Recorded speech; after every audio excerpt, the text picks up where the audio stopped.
Hello et bienvenue pour ce mercredi du Dev Perso. Aujourd'hui, on va parler de Dev Perso. Plus sérieusement, qu'est-ce que c'est que le développement personnel? Je vois beaucoup de gens qui décrient très fortement le développement personnel. Le simple terme développement personnel. Et en même temps, je vais vous dire une chose, c'est que moi, pourtant j'en fais du développement personnel, c'est mon métier. Ce terme me fait penser à une plante sous serre. Ne me posez pas la question. Je ne sais pas pourquoi. Mais non, j'en parlerai à mon psy peut-être.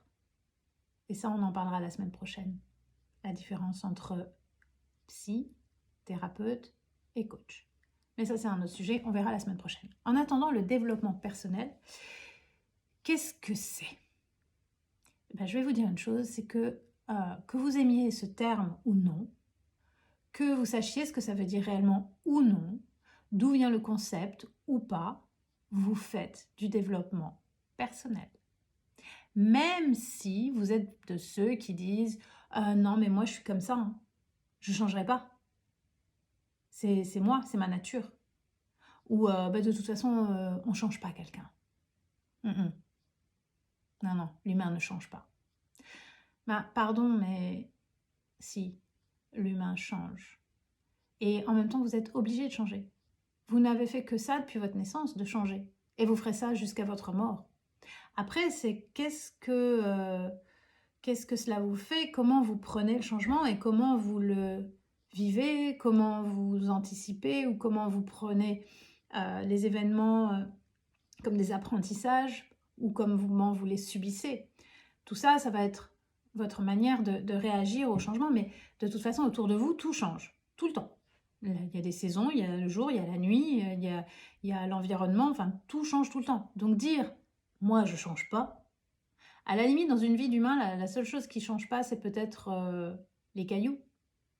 Parce qu'ils changent sur un temps qui n'est pas le nôtre. Mais même les cailloux changent. Hein, l'érosion, vous savez ce que ça veut dire, tout ça, ça se transforme en sable, puis ça finit. Donc, tout change. Et le développement personnel, c'est donc, quelque part, quand je dis que vous en faites tous, qu'on en fait tous, c'est que à partir du moment où vous cherchez à améliorer votre petite condition d'être humain, par quelque manière que ce soit, en allant à la salle de sport par exemple, vous faites du développement personnel. En allant à la salle de sport, vous faites du développement personnel. Vous cherchez à améliorer votre condition physique, donc vous allez faire du développement personnel. Et puis ce qui est assez fantastique, c'est qu'en améliorant votre condition physique, souvent vous vous sentez mieux dans votre corps. Donc votre pensée va changer aussi. Vous allez penser différemment. Si vous êtes plus énergique, si vous avez perdu du poids, si vous êtes plus musclé, vous allez forcément à un moment donné penser différemment, voir les choses différemment. Et donc ça va entraîner de nouveaux comportements et ainsi de suite. Après, ce changement, il peut être relativement inconscient. C'est-à-dire vous subissez les choses, vous les vivez sans vraiment en prendre conscience. Vous voyez que, ou pas, que les choses changent plus ou moins, mais vous n'en avez pas vraiment conscience.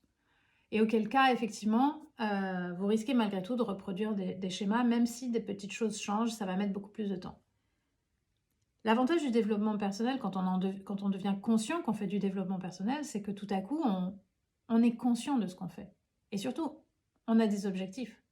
On le fait en conscience et avec l'envie d'avancer vers quelque chose. Et là, le développement personnel devient plus conscient, plus choisi, et les résultats, souvent, plus transformateurs et plus durables dans le temps. Alors pour tous les sarcastiques et ceux qui continuent de décrier le développement personnel, à chaque fois que vous critiquerez le développement personnel, demandez-vous la dernière fois que vous en avez fait.